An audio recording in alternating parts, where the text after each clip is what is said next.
C'était sa dernière conférence de presse de l'année à la Maison-Blanche et le président américain a décidé d'y solder ses comptes avec la Russie. C'est un pays plus petit, un pays plus faible. Leur économie ne produit rien que l'on veuille acheter, mis à part du pétrole, du gaz et des armes. À l'origine de cette virulence, les cyberattaques qui ont visé le Parti démocrate et l'entourage d'Hillary Clinton. Des piratages informatiques qui auraient, selon lui, perturbé les résultats de l'élection. Le président américain a donc choisi de ne plus mâcher ses mots. Il pointe du doigt directement la responsabilité de Vladimir Poutine et promet des représailles encore bien mystérieuses. Rien n'est fait en Russie sans l'aval de Vladimir Poutine. Certaines de nos représailles seront connues du public, d'autres non. Vladimir Poutine a fait savoir qu'il attendait les preuves de ces accusations. Le président élu Donald Trump a quant à lui réagi sur les réseaux sociaux. Si la Russie ou toute autre entité faisait du piratage, pourquoi la Maison-Blanche a-t-elle attendu si longtemps pour agir ? Pourquoi s'en sont-ils plaints seulement après la défaite d'Hillary Clinton ? Barack Obama a demandé à ses services un rapport complet avant le 20 janvier, veille de l'investiture de Donald Trump, signe qu'il souhaite régler ce dossier avant son départ de la Maison-Blanche. Le face-à-face se tend chaque jour un peu plus. Un air de guerre froide souffle entre États-Unis et Russie. Hier, Barack Obama a rédigé une série de sanctions contre ce qu'il appelle l'ingérence russe. La mesure la plus forte, l'expulsion de 35 diplomates, travaillant notamment à l'ambassade russe de Washington. Les diplomates russes n'auront plus d'immunité diplomatique. Ils seront persona non grata et devront quitter le pays. À l'origine de ce bras de fer, une cyberattaque présumée menée par les Russes lors des présidentielles américaines. Selon la CIA, un piratage d'emails aurait handicapé Hillary Clinton et favorisé Donald Trump, candidat proche du Kremlin. Le FBI publie des avis de recherche des cybercriminels russes. Et dans le Maryland, ce bâtiment propriété russe est désormais interdit d'accès. Les Américains suspectent qu'il était utilisé à des fins de renseignement. De son côté, Moscou nie toutes les accusations d'espionnage. Tenté dans un premier temps d'expulser lui aussi des diplomates américains, Vladimir Poutine calme le jeu. La Russie restaurera les relations russo-américaines au vu de ce que sera la politique du président élu Donald Trump. À 3 semaines de son départ de la Maison-Blanche, Barack Obama semble miner le terrain de son successeur Donald Trump, qui n'a jamais caché sa proximité avec Vladimir Poutine. On a un nouveau Obama, beaucoup plus offensif, presque libéré. Il se pose déjà presque comme chef de l'opposition au président élu Donald Trump. Et c'est très habile politiquement. Qu'est-ce qu'il fait ? En faisant ces sanctions contre la Russie, il place Donald Trump en porte-à-faux par rapport aux autres républicains.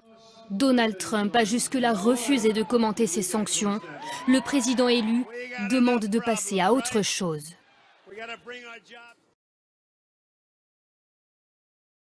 Une propriété russe non loin de New York, surveillée 24 heures sur 24 par des policiers américains qui soupçonnent la présence à l'intérieur d'espions russes. On dirait des images tirées d'un film d'espionnage, et pourtant c'est tout simplement la réalité. Le président Obama avait promis des sanctions suite à l'ingérence de Moscou dans l'élection présidentielle américaine. Il vient de décider l'expulsion des États-Unis de 35 diplomates russes soupçonnés d'être des espions.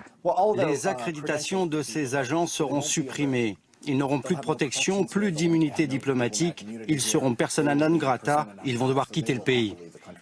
Ce matin, Moscou a réagi. Dans un premier temps, c'est le ministre des Affaires étrangères qui s'exprime. J'ai proposé au président russe d'expulser 31 diplomates de l'ambassade des États-Unis à Moscou et 4 diplomates du consulat à Saint-Pétersbourg. 2 heures plus tard, Vladimir Poutine annonce finalement qu'il n'expulsera personne. Nous ne nous abaisserons pas au niveau de cette diplomatie de cuisine, dit-il. Dans un communiqué, il ajoute même que les enfants des diplomates américains seront invités à la fête de fin d'année au Kremlin. Ce regain de tension entre Moscou et Washington remonte aux affaires de piratage informatique durant la campagne américaine. À plusieurs reprises, les emails du Parti démocrate avaient été piratés et selon la CIA, Moscou était à l'origine de tous ces faits. Pour le moment, Donald Trump s'est abstenu de critiquer les sanctions décidées par Barack Obama. Ce matin, il s'est contenté de dire « Il est temps de passer à d'autres choses plus importantes dans l'intérêt de notre pays et de son peuple formidable. » Dans 20 jours, c'est lui qui sera aux commandes à la Maison-Blanche. Et tout le monde attend maintenant de voir quelle relation il va établir avec Moscou. Et en direct de Moscou, on retrouve notre correspondant. Bonsoir Dominique Derda. Pourquoi Vladimir Poutine n'a-t-il pas réagi plus fermement en expulsant, par exemple, lui aussi des diplomates américains? Eh bien, Leïla, les médias russes vous diront que c'est parce que l'esprit de Noël souffle sur le Kremlin. Plus sérieusement, je crois que Vladimir Poutine a déjà tourné la page Obama et qu'il a hâte d'écrire avec Donald Trump un nouveau chapitre dans les relations entre les deux pays. S'il avait répondu comme on s'y attendait en expulsant des diplomates américains, il serait resté dans la confrontation, alors que là, il fait comme si Barack Obama déjà ne comptait plus, parce que pour lui, la seule personne qui compte désormais, eh bien, c'est Donald Trump. Il veut apparaître à ses yeux comme un homme de bonne volonté, quelqu'un avec qui on peut s'entendre au sujet de la Syrie notamment. Il veut surtout être traité d'égal à égal par le futur locataire de la Maison-Blanche, ce qui n'a jamais été le cas au cours des 8 années de la présidence Obama. Merci Dominique. Allons du côté américain avec vous, Valérie Astruc, en direct de Washington. Bonsoir. Comment Donald Trump va-t-il gérer ce dossier lorsqu'il sera à la Maison-Blanche ? Eh bien, on sent bien que Donald Trump a très envie d'enterrer cette affaire parce qu'elle jette un doute sur sa victoire et parce que cela contrarie sa volonté de réchauffer la relation avec Vladimir Poutine.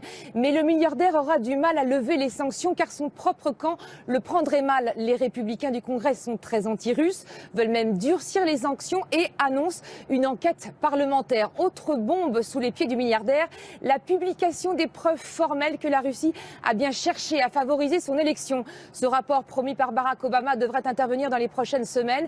Et pour s'y préparer, Donald Trump va même rencontrer les responsables du renseignement américain. Bref, vous l'aurez compris, Leïla, l'ingérence russe dans l'élection américaine va à coup sûr empoisonner les premiers pas du président.